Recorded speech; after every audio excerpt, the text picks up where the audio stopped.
Hey guys, welcome back to the Conquer Contractor Chaos course, and we're going to be diving into part 2 of our objection handling sequence. We're going to be talking about the second objection that you're going to get on top of price. So price is going to be your biggest one. Second one is going to be need. I don't need this. We don't need this product. That's what we're going to be addressing today. So if you've not watched part 1, go back and watch part 1. Jump into part 2 if you're ready for part 2. And we're going to keep going. There'll be a part 3, part 4, where we address the other 2 objections, plus in a bonus additional episode where we talk about technical objections as well. So we're going to talk about need today. We don't need custom. We can get the same thing at Home Depot or IKEA. If you've ever heard that before, maybe raise your hand. I can't see it because this is a YouTube video. However, if that's you, this is the objection handling session for you. No one window shops for renovations. Nobody window shops for custom cabinetry. Nobody window shops if they don't need the service, right? They're not out looking around. Nobody is going to really waste your time. They probably need it. If they're here and they're talking to you, they probably need it.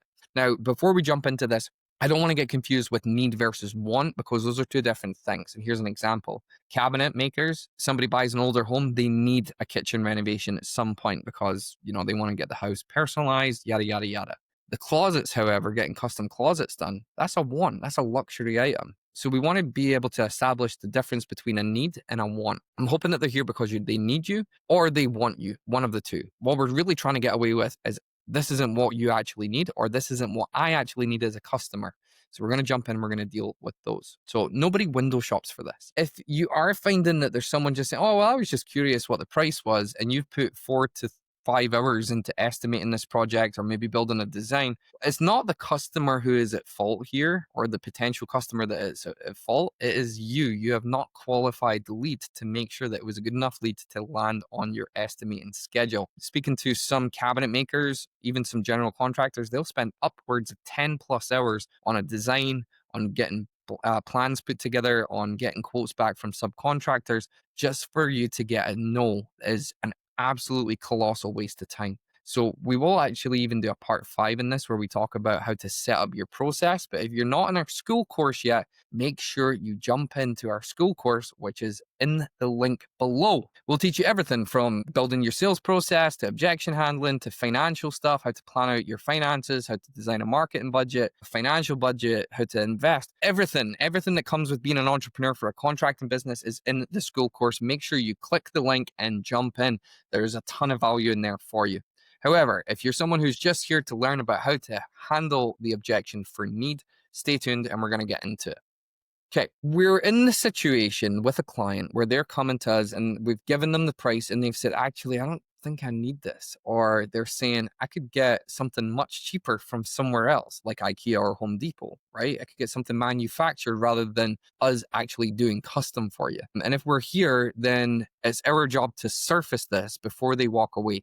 Now, the big thing here is that we don't want to get confused with need versus a price objection. If they're saying, well, I could just go to IKEA, you're probably going to confuse that with, well, is it because you want it for cheaper? Is it a price objection? So distinguishing whether it's price or whether it's need is 2 different things. You need to really ask the questions, hey, is this a price objection? Is it because you want to get it cheaper, or are you actually looking for something of higher quality? So here's my first one that I'm going to hit them with. We call this a guarantee pivot.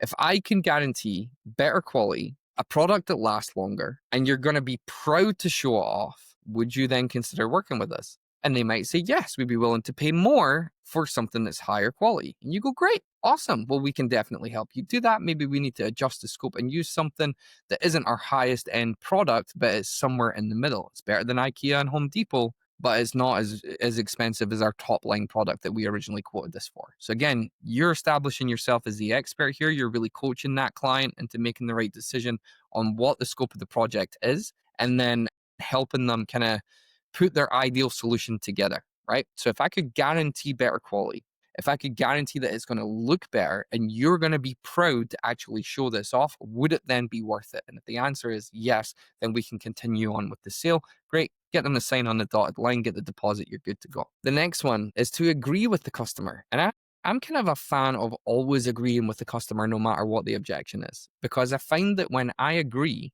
I put myself not as a combatant, not as someone on the defense or the offense against that customer, but I put them side by side and I'm saying, yeah, actually, that is really expensive. You're right. And they go, oh, and it actually kind of diffuses them as seeing you as someone who is there to try and steal their money, right? Or scam them. It puts you right next to them and you get to build a solution together. So you can agree with them and you can say, yeah, do you know what? Like, actually, I totally agree with you. We are expensive. However, we've had clients in the past, and this is where I'm going to introduce the concept of a third party, either verification or validation, third party validation. And I'm going to say, well, actually, I had the client who felt the exact same way about this. But what they found was XYZ. Here's what they found, or here's the results that they got after committing to this. And I'm using that third party to bring them in to kind of help enhance the sale, but also say, hey, listen, you're not alone in feeling like this wasn't the right solution. Someone else has felt this before, and here's what they saw. So when I introduce that third party, that always helps to give them peace of mind. And they go, well, actually, maybe this is the solution that I'm looking for. I'm just not asking the right questions, or I'm not looking at this the right way.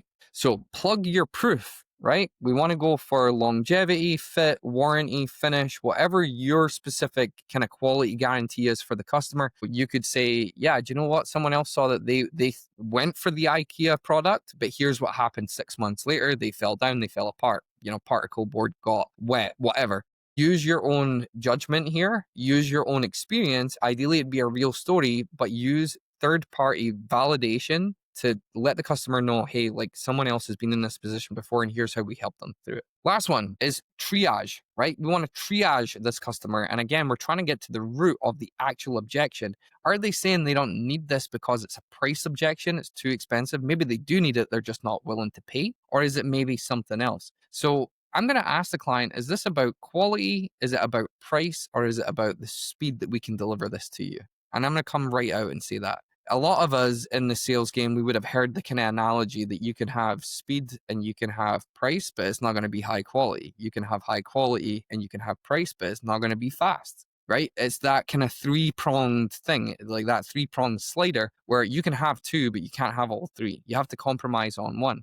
But I can also say, hey, is this about price, quality, or is it about the speed that we're going to deliver it to you? And this is where I'm going to strategically pause and use that silence again as my friend to help me in this. I don't want to rush to the I don't want to rush in and fill that silence, because whoever speaks first is either going to land the sale or they're going to ruin it. If you speak first, you're going to ruin it. And if the client speaks first, they're going to either admit an objection, a further objection, or they're going to come to a decision whether they want to move forward or not. You can also use that price, quality, and speed kind of triangle to help educate your customer on what they can have, but you can't have all three. So that's the three for need, guys. It's really a case of establishing need early on in the relationship, ideally before you even get in the truck and go out and estimate this project. You want to be able to establish a need first, okay? An example of that would be if I'm on my qualification call and I say, oh yeah, how long have you owned the home? Strategic question. And the customer says, oh, I don't own it, I just rent. Nobody is investing $50,000 in a rental property, right? So I can probe that further and say, why are you considering doing our kitchen remodel? Oh, well, we want to give prices to the landlord. If I am not working with the key decision maker, the person who's writing the check, I don't want the project, especially not in a residential setting. So we need to be really careful here that we're asking the right questions during qualification to save ourselves the time from getting in the truck and driving all the way to that customer's house. Let me summarize it for you. It's if I could do my guarantee, right? So the guarantee pivot, if I could guarantee you that it's X, Y, or Z, would you X, Y, or Z? Then I'm doing the feel, felt, found technique. So I get it. Other people feel the same, but here's what they found, right? So I'm introducing other people. And then I'm rolling into the third one, which is, yeah, I agree with you. Is it about price or is it quality or is it speed? Which one is it? Is it the real objection here? So I'm triaging it as well.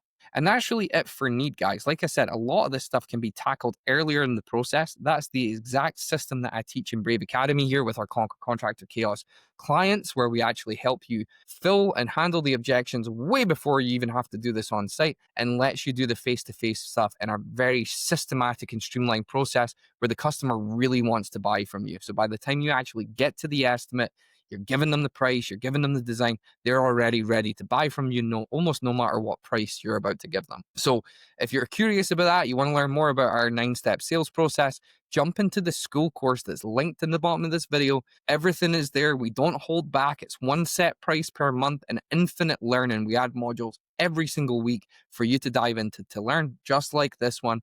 If you want to learn more about objection handling or finance or recruitment or sales or anything to do with being a business owner, this is the place to go. Trust me. Jump in, click the link, go try it for a month, go see if you like it, go see if you're getting the value that you want. And if not, let me know. We'll cancel it. The guarantee is that you can cancel anytime. Jump in, learn what you need to learn, and then go. Come back 3 months later when you have a new challenge. Whatever your process is or whatever you're struggling with, there is an answer to it in the school course. So let me know where we can help. If you want to book a call with us and get some more one-on-one coaching, then our link is included below. You can go to conquercontractorchaos.com and we will actually connect with you and build a bit of a custom plan for you. Anyway, I'm going to leave you here, guys. I will see you in part 3 for timeline, which is the next one. And then we're going to finish it out on trust, and maybe we'll do a bonus episode with those 2 technical objections that you're going to get and how to overcome them. Thanks for your time today, guys. I will see you in part 3.